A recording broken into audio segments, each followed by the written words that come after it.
الحمد للہ وکفا وسلام علی عبادہ الذین اصطفیٰ خصوصاً سیدنا محمد المصطفیٰ صلی اللہ علیہ وسلم وعلی ازواجہ وذریاتہ وصحبہ اجمعین اما بعد فاعوذ باللہ من الشیطان الرجیم بسم اللہ الرحمن الرحیم هو الذی خلقکم من نفس واحدۃ وجعل منها زوجها ليسكنا إليها فلما تغشاها حملت حملا خفيفا فمرت به فلما أثقلت دعوا الله ربهما لئن آتيتنا صالحا لنكونن من الشاكرين صدق الله العظيم. وقال الله تعالى أيضا في سورة النساء الرجال قوامون على النساء بما فضل الله بعضهم على بعض وبما انفقوا من اموالهم فالصالحات قانتات حافظات للغيب بما حفظ الله واللاتي تخافون نشوزهن فعيذوهن واهجروهن في المضاجع واضربوهن فإن أطعنكم فلا تبغوا عليهن سبيلا ان اللہ کان علیا کبیرا صدق اللہ العظیم. حضرات، میں نے آپ کے سامنے یہ سورہ الاعراف کی ایک آیت اور سورہ نساء کی ایک دوسری آیت ابھی پیش کی ہے. ان کا ترجمہ پیش خدمت ہے تاکہ ان آیات میں جو مضامین بیان ہوئے ہیں وہ ہمارے ذہنوں میں آ جائیں، پھر انشاءاللہ ہم اس کی تشریح میں جائیں گے. سورہ اعراف کی آیت کا ترجمہ ہے: وہ اللہ ہی ہے جس نے تمہیں ایک جان سے پیدا کیا اور اسی کی جن سے اس کا جوڑا بنایا تاکہ اس کے پاس سکون حاصل کریں. پھر جب مرد نے عورت کو ڈھانک لیا تو اسے ایک خفیف سا حمل رہ گیا جسے لیے لیے وہ چلتی پھرتی رہی. پھر جب وہ بوجھل ہو گئی تو دونوں نے مل کر اللہ اپنے رب سے دعا کی کہ اگر تو نے ہم کو اچھا سا بچہ دیا تو ہم تیرے شکر گزار ہوں گے. سورہ نساء کی جو آیات میں نے آپ کے سامنے پیش کی ہے اس کا ترجمہ ہے کہ مرد عورتوں پر قوام ہیں اس بنا پر کہ اللہ نے ان میں سے ایک کو دوسرے پر فضیلت دی ہے اور اس بنا پر کہ مرد اپنے مال خرچ کرتے ہیں. پس جو صالح عورتیں ہیں وہ اطاعت شعار ہوتی ہیں اور مردوں کے پیچھے اللہ کی حفاظت اور نگرانی میں ان کے حقوق کی حفاظت کرتی ہیں. اور جن عورتوں سے تمہیں سرکشی کا اندیشہ ہو انہیں سمجھاؤ، خوابگاہوں میں ان سے علیحدہ رہو اور مارو. پھر اگر وہ تمہاری مطیع ہو جائیں تو خواہ مخواہ ان پر دست درازی کے لیے بہانے تلاش نہ کرو. یقین رکھو کہ اوپر اللہ موجود ہے جو بڑا اور بالا تر ہے. رب اشرح لی صدری ویسر لی امری واحلل عقدۃ من لسانی یفقہوا قولی. حضرات، میں نے آپ کے سامنے ابھی جو دو آیات پیش کی ہیں ان کے ترجمے سے آپ نے یہ اندازہ لگا لیا ہوگا کہ ان آیات میں اللہ تعالیٰ نے جو باتیں ہمارے سامنے رکھی ہیں وہ میاں اور بیوی کے درمیان تعلقات یا دوسرے معنوں میں زن و شو کے جو حقوق ہیں ایک دوسرے کے اوپر، اس کے بارے میں اللہ تعالیٰ نے گفتگو کی. یہی آج میرا موضوع ہے اور میں انشاءاللہ کوشش کروں گا کہ سادے سے الفاظ میں وہ باتیں آپ کے سامنے رکھوں کہ جو اللہ تعالیٰ نے اور رسول اکرم صلی اللہ علیہ وسلم نے ہمارے سامنے بیان کی ہیں. میں آپ کو ایک بات واضح کر دوں کہ میں کوئی ادیب نہیں ہوں اور میرے پاس الفاظ کی کمی ہے، اس میں کوئی شبہ نہیں، مگر میں کوشش کروں گا کہ تہذیب کے دائرے کے اندر اشارے اور کنایے میں بہت سی باتیں آپ کے سامنے پیش کروں. اگر مجھ سے کہیں کوئی اس قسم کی لفظش ہو جائے تو امید ہے کہ آپ اس کو درگزر کریں گے. پہلی بات جو اللہ تعالیٰ نے ہمارے سامنے رکھی ہے وہ یہ کہ وہی ہے کہ جس نے تمہاری نفس سے تمہارا زوج پیدا کیا. یعنی تخلیق انسان جو ہے وہ دو مرحلے میں ہوئی ہے. ایک تو یہ کہ اللہ تعالیٰ نے پہلے حضرت آدم علیہ السلام کو پیدا کیا یا بنایا اور اس کے بعد حضرت آدم علیہ السلام ہی سے حضرت حوا کا وجود میں آنا ہمارے سامنے بتایا گیا. اصل بات یہ ہے کہ ان کا مقصد کیا ہے. یہ اللہ تعالیٰ نے جو زوج یا ازواج کا جو نظام پیدا کیا ہے دنیا میں، جو بنایا ہے، اس کے مقاصد کیا ہیں۔ اس سلسلے میں دو مقصد جو ہے بالکل واضح انداز میں ہمارے سامنے آتا ہے۔ ایک مقصد تو یہ ہے کہ لیسکنا الیہا، تاکہ آپ سکون حاصل کریں اس سے، اور دوسرا مقصد یہ ہے کہ اولاد حاصل کریں آپ۔ اس لیے کہ یہی بات اسی آیت میں آگے چل کر کے ہمارے سامنے رکھی گئی ہے کہ جب وہ بھاری ہو جاتی ہے تو وہ دعا کرتے ہیں کہ اے اللہ ہمیں ایک صالح اولاد عطا کر تاکہ ہم تیرے شکر گزار بندے بنیں۔ تو یہ دو مقصد ہیں اصل میں ازدواجی زندگی کے اسلام کے نقطہ نظر کے تحت۔ پہلی بات جو ہمارے سامنے آتی ہے وہ یہ کہ لیسکنا الیہا، تاکہ وہ اسے سکون حاصل کریں۔ ذرا اس بات کے اوپر غور کیجئے کہ سکون جو ہے وہ کیسے انسان حاصل کرتا ہے۔ سکون اسی سے حاصل ہوتا ہے کہ جس سے آپ کو محبت ہو، جس سے آپ کو شفقت ہو، جس سے آپ کو مودت ہو، جس سے کوئی تعلق ہو اور کوئی انسیت ہو۔ تو پہلی بات جو ہمارے سامنے آتی ہے وہ یہ کہ جب مرد اور عورت کے درمیان میں اللہ تعالیٰ یہ کہتا ہے کہ ہم نے اس لیے جوڑا بنایا ہے کہ وہ ایک دوسرے کو سکون حاصل کریں، تو یہ لازمی بات ہے کہ ان دونوں کے درمیان فطری طور پر محبت اور مودت اور شفقت جو ہے اور انسیت جو ہے وہ پیدا ہونی چاہیے۔ سورہ روم میں اللہ تعالیٰ نے یہ بات ہمارے سامنے رکھی ہے کہ وَمِنْ آیَاتِهِ أَنْ خَلَقَ لَكُم مِّنْ أَنفُسِكُمْ أَزْوَاجًا لِتَسْكِنُوا إِلَيْهَا وَجَعَلَ لَكُم مَّوَدَّةً وَرَحْمَةً، یعنی ہم نے اللہ تعالیٰ کی نشانیوں میں سے ایک نشانی جو اللہ تعالیٰ ہمارے سامنے رکھ رہا ہے وہ یہ ہے کہ اس نے تمہارے اپنے نفس سے تمہاری زوج پیدا کیا، لِتَسْكِنُوا إِلَيْهَا، تاکہ تم سکون حاصل کرو، وَجَعَلَ بَيْنَكُم مَّوَدَّةً وَرَحْمَةً، اور تمہارے درمیان مودت اور رحمت پیدا کی۔ تو پہلا مقصد جو ہے وہ اس زوجیت کا یہ ہے کہ وہ ایک دوسرے کے پاس جائیں اور سکون تلاش کریں، اور اس سکون تلاش کرنے کے لیے اللہ تعالیٰ نے ان دونوں کے درمیان میں مودت اور رحمت پیدا کر دی ہے۔ یہ فطری سی بات ہے کہ انسان جب گھر لوٹتا ہے یا کہیں بھی جاتا ہے تو وہیں جاتا ہے کہ جہاں اسے محبت ملتی ہو، جہاں اسے شفقت ملتی ہو۔ بچہ جو ہے وہ ماں کی طرف جب بھاگتا ہے تو اس کی فطری وجہ یہی ہے کہ اس کے اندر یہ احساس اجاگر ہو چکا ہوتا ہے کہ مجھے اگر کہیں محبت اور شفقت ملے گی تو وہ ماں کی گود میں ملے گی۔ بالکل اسی طرح سے مرد اور عورت کا بھی تعلق ہے کہ وہ جانتے ہیں فطری طور پر کہ انہیں اگر کہیں محبت اور شفقت ملے گی اور ان کو سکون ملے گا اور ان کی تکان دور ہوگی تو وہ ایک دوسرے کے پاس جانے سے ہی یہ تکان دور ہوگی۔ یہ پہلا مقصد ہے جو ہمارے سامنے آتا ہے۔ دوسرا مقصد جیسا میں نے آپ کو بتایا کہ صرف سکون حاصل کرنا ہی نہیں ہے کہ ہم میاں بیوی رہ رہے ہیں گھر کے اندر اور ایک دوسرے سے سکون حاصل کر رہے ہیں اور ہم یہ سمجھتے ہیں کہ ہم نے جو اللہ تعالیٰ نے زوج میں جو انسانیت کو پیدا کیا ہے تو ہم نے اس کا مقصد پورا کر دیا۔ نہیں، اس کا ایک مقصد اور بھی ہے اور وہ مقصد ہے اولاد کا حصول۔ چنانچہ اللہ تعالیٰ یہ بات ہمارے سامنے رکھتا ہے اور یہ بات وہ سورہ نحل میں بڑے واضح انداز میں رکھتا ہے کہ وَاللَّهُ جَعَلَ لَكُم مِّنْ أَنفُسِكُمْ أَزْوَاجًا وَجَعَلَ لَكُم مِّنْ أَزْوَاجِكُمْ بَنِينَ وَحَفَدَةً، یعنی یہ اللہ ہے کہ جس نے تمہارے اپنے نفس سے تمہارا زوج پیدا کیا ہے اور تمہاری ازواج سے تمہارے لیے بیٹے اور پوتے پیدا کیے۔ اب ذرا غور کیجئے کہ یہ دوسرا مقصد آیا کہ یہ زوجیت کا جو نظام اللہ تعالیٰ نے بنایا ہے یہ اس لیے بنایا ہے کہ بیٹے اور پوتے حاصل کیے جائیں۔ یعنی بات صرف یہی نہیں ہے کہ آپ بیٹے تک حاصل کر کے کہیں کہ ٹھیک ہے ہم نے اولاد حاصل کر لی، ہمارا مقصد جو ہے دوسرا مقصد بھی پورا ہو گیا۔ نہیں، اللہ تعالیٰ یہ کہتا ہے کہ جہاں بقائے انسانی کے لیے جدوجہد ضروری ہے وہاں نسل انسانی کی افزائش بھی ضروری ہے، یعنی انسان کی جو نسل ہے اس کو آگے بڑھایا جائے، اور اسی لیے لفظ حفدتاً اس نے استعمال کیا کہ پوتے بھی حاصل کرو۔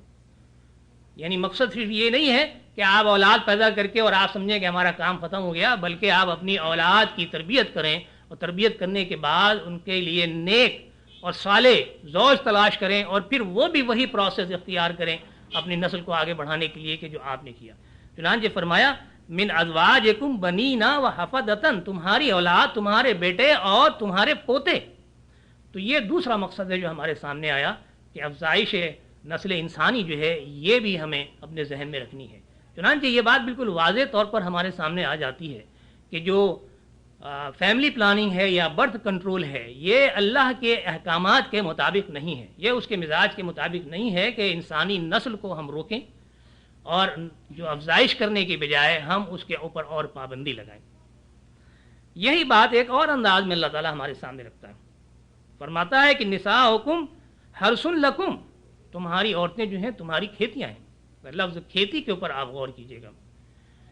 وَآتُوا حَرْثَكُمْ أَنَّا شِئْتُمْ، اور تم اپنی کھیتیوں میں آؤ جس طرح تم چاہتے ہو، یعنی تمہارا اپنا پلان ہونا چاہیے، تمہارا اپنا منصوبہ ہونا چاہیے، تمہاری اپنی خواہش ہونی چاہیے، تمہارا اپنا وقت ہونا چاہیے، تم اپنے موقع محل کے لحاظ سے خود یہ فیصلہ کرنے کا حق رکھتے ہو کہ تم اپنی اس کھیتی میں کس طرح سے جاؤ اور کیوں جاؤ۔ اصل بات یہ ہے کہ مقصد کیا ہے، وہی ایک مقصد تو پہلے ہم نے دیکھا کہ سکون حاصل کرو، اور دوسرا مقصد یہ ہے کہ اولاد حاصل کرو۔ تو یہی بات یہاں ایک دوسرے انداز سے اللہ تعالیٰ کہہ رہا ہے، وَقَدِّمُوا لِأَنفُسِكُمْ، اور اپنے آپ کو آگے بڑھاؤ، اپنے آپ کا استقبال کرو۔ لفظ اس پہ غور کیجئے، قدمو، عربی زبان میں ہم کہتے ہیں کہ اقدم السید فلاں فلاں، میں سید فلاں فلاں کو آپ کے سامنے پیش کرتا ہوں، میں آپ کا ان سے تعارف کراتا ہوں۔ تو اقدم کے معنی کیا ہے؟ پیش کرنا، آگے بڑھانا، تعارف کرانا۔ قدموا لانفسکم، اپنے آپ کا تعارف کراؤ، اپنے آپ کو پیش کرو، اپنے آپ کو آگے بڑھاؤ، یعنی اپنی نسل کو آگے بڑھاؤ۔ تو یہ جو کھیتی ہے، کھیتی میں کیا کیا جاتا ہے؟ کھیتی میں آپ بیج ڈالتے ہیں، آپ فصل اگاتے ہیں، اس سے یہ کوئی مقصد نہیں ہے کھیتی کا کہ آپ نے بیج ڈالا اور ہل چلا دیا، آپ نے پانی ڈال دیا اور آپ نے کہا نہیں صاحب مجھے اس کی فصل نہیں چاہیے۔ تو ظاہر ہے کہ جو بھی شخص محسوس کرے گا یا سنے گا کہ آپ اس انداز کی کھیتی کرتے ہیں تو وہ کیا خیال کرے گا آپ کے بارے میں؟ تو اللہ تعالیٰ نے یہاں لفظ اسی لیے حرث استعمال کیا کہ یہ تمہاری کھیتیاں ہیں، اس سے تم اپنی نسل کو آگے بڑھاؤ۔ وَقَدِّمُوا لِأَنفُسِكُمْ، اپنے آپ کو آگے بڑھاؤ، اپنی نسل کو آگے بڑھاؤ، اپنے نام کو آگے بڑھاؤ، اپنے خاندان کو آگے بڑھاؤ۔ وَاتَّقُوا اللَّهَ، اور اللہ سے ڈرو۔ یعنی اس سلسلے میں کسی اور گفتگو کی، کسی اور نظریے کی، کسی اور فلسفے کی اب گنجائش باقی نہیں رہتی جب اللہ تعالیٰ یہ کہتا ہے کہ وَاتَّقُوا اللَّهَ، اللہ سے ڈرو، کہ یہی مقصد ہے یہ جس انداز میں ہم نے تمہاری زوج تمہارے لیے پیدا کیا۔ تو یہ ہمیں بات سمجھ میں آئی کہ مقصد کیا ہے اس کا۔ ایک تو یہ ہے کہ سکون حاصل کیا جائے، اور دوسرا یہ ہے کہ اولاد حاصل کی جائے، اور اولاد در اولاد حاصل کی جائے، یعنی نسل انسانی کو آگے بڑھایا جائے، اپنے خاندان کو اور اپنی نسل کو آگے بڑھایا جائے۔ اس بات کو سمجھ لینے کے بعد اس کے اوپر اب آپ غور کیجئے کہ یہ کام کس طرح سے کیا جائے، اس کا پروسیس کیا ہے۔ یہ وہ بات ہے جو اللہ تعالیٰ نے آگے ہمارے سامنے رکھی۔ فرمایا وَجَعَلَ مِنْهَا زَوْجَهَا لِيَسْكُنَ إِلَيْهَا، اور ہم نے اس سے اس کا زوج پیدا کیا تاکہ وہ اس سے سکون حاصل کرے۔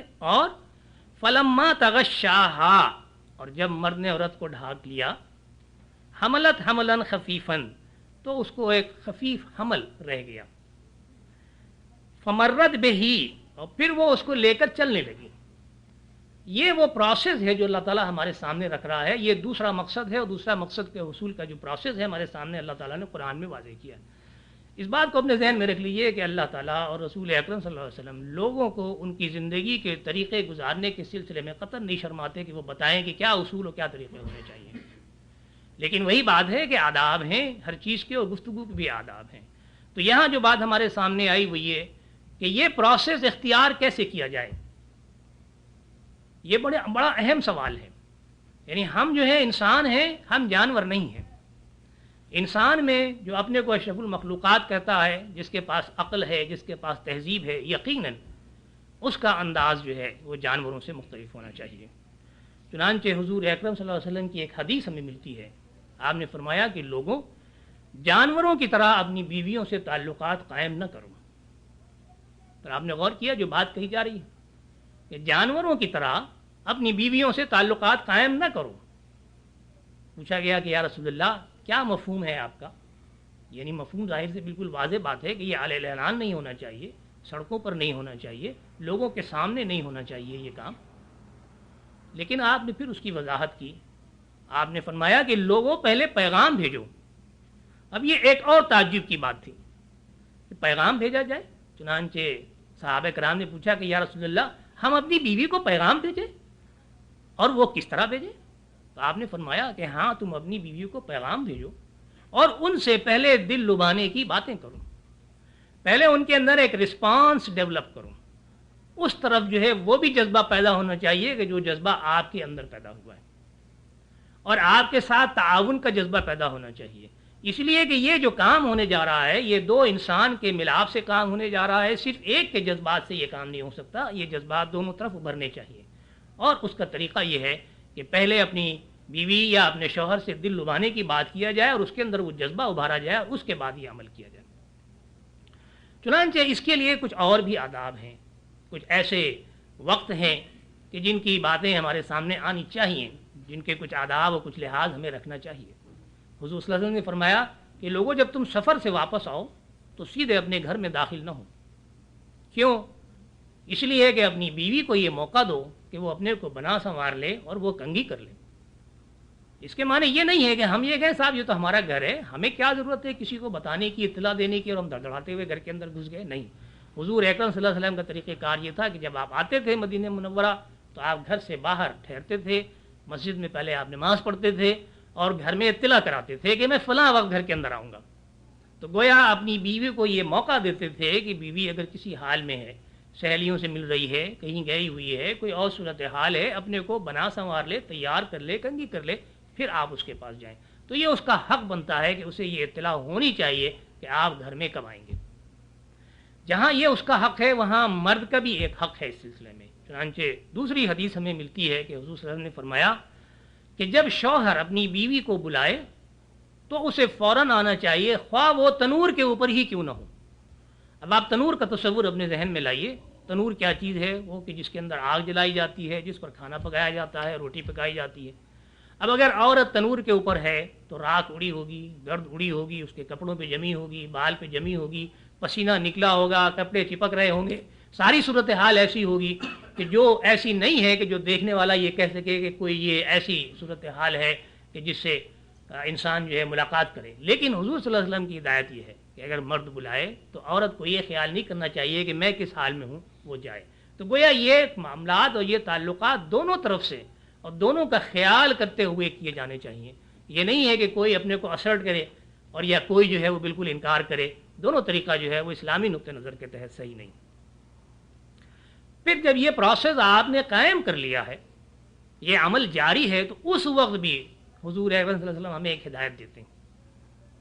وہ کہتے ہیں کہ لوگوں اگر تمہاری بیوی آزاد عورت ہے تو تمہیں یہ حق حاصل نہیں ہے کہ تم اپنی مرضی سے اس عمل کے دوران علیحدگی اختیار کرو۔ اب یہ دیکھیے، یہ بڑی اہم بات ہے جو یہاں کہی جا رہی ہے۔ اگر آپ کی بیوی آزاد عورت ہے، ظاہر ہے کہ اب آج کل تو سبھی عورتیں آزاد ہیں الحمدللہ، کوئی کنیز یا ایسی نہیں ہے کہ جو آپ کہہ سکیں کہ وہ میرے اختیار میں یا میری مرضی پر ہے، نہیں۔ اب یہاں دو شخصیتیں ہیں، دونوں اپنے جذبات رکھتی ہیں، دونوں اپنے احساسات رکھتی ہیں، دونوں حقوق رکھتی ہیں۔ چنانچہ جب یہ عمل جاری ہے تو اس وقت کسی ایک شخصیت کا عمل جو ہے ایسا نہیں ہو سکتا کہ جس سے دوسرے کے جذبات کو یا احساسات کو ٹھیس پہنچے۔ تو آپ نے فرمایا کہ اگر آزاد عورت تمہاری بیوی ہے تو جب تمہارا یہ عمل جاری ہو تو تم اپنے کو یک طرفہ طور پر علیحدہ نہیں کر سکتے جب تک کہ اپنی بیوی سے اجازت نہ لے لو۔ اور یہی عمل جو ہے وہ شرع کی اصطلاح میں عزل کہلاتا ہے، کہ عزل کرنا سے مراد یہ ہے کہ علیحدہ ہو جانا ایسے وقت کے اوپر کہ جہاں اولاد جو ہے آگے آپ کو حاصل ہو سکتی ہے۔ چنانچہ اس کے لیے حضور صلی اللہ علیہ وسلم نے منع کیا کہ یہ عمل نہیں ہونا چاہیے۔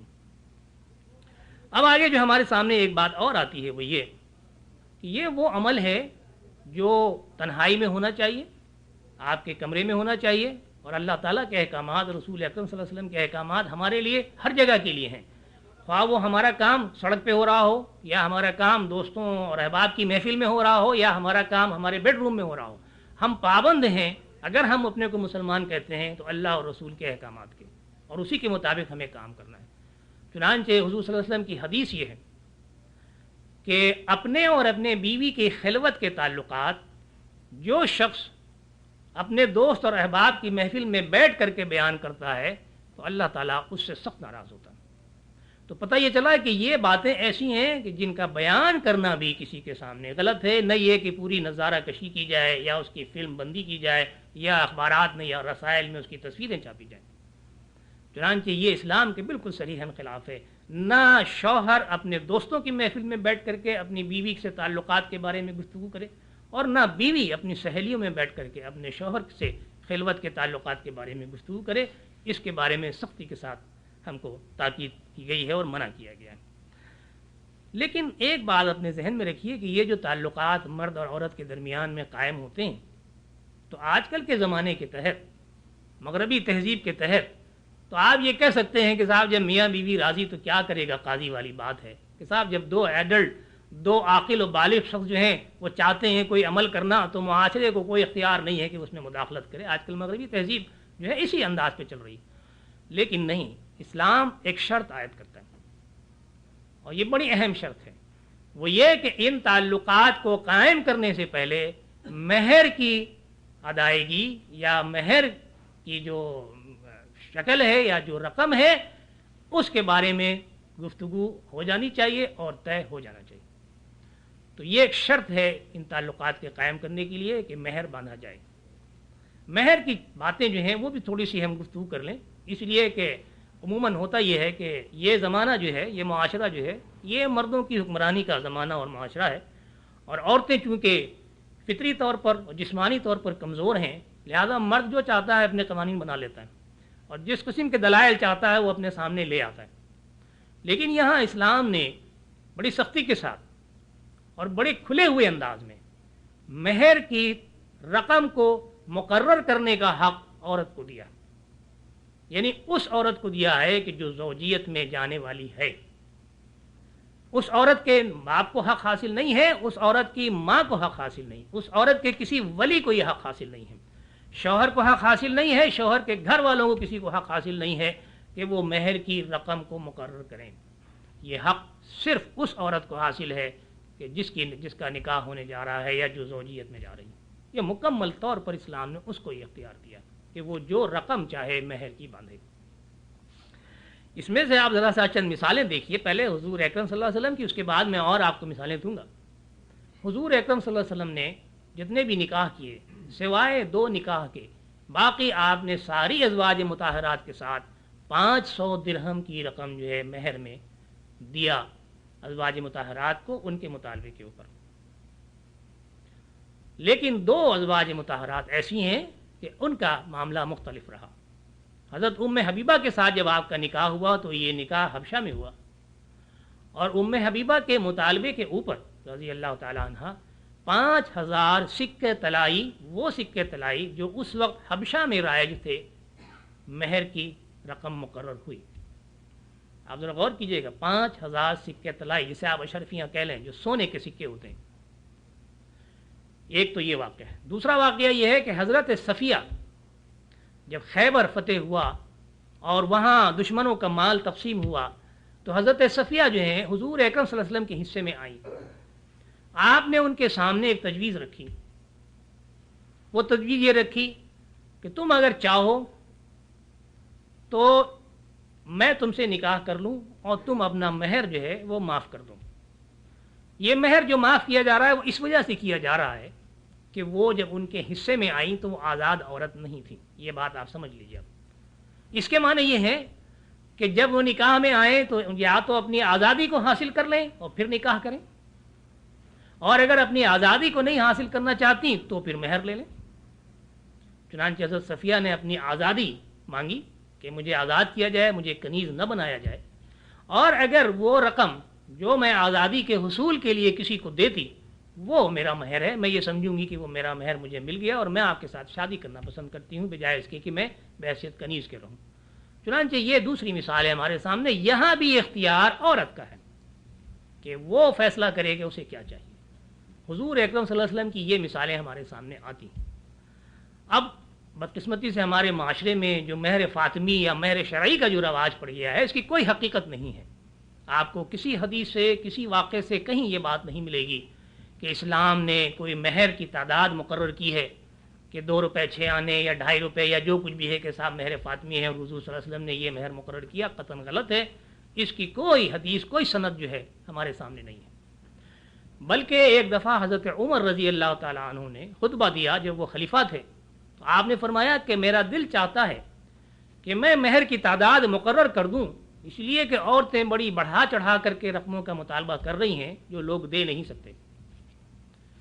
تو ایک عورت کھڑی ہو گئی اور اس نے کہا کہ قرآن میں ہے کہ وَإِذَا آتَيْتُمْ إِحْدَاهُنَّ قِنْطَارًا لَا تَأْخُذُوهُ مِنْهُ شَيْئًا،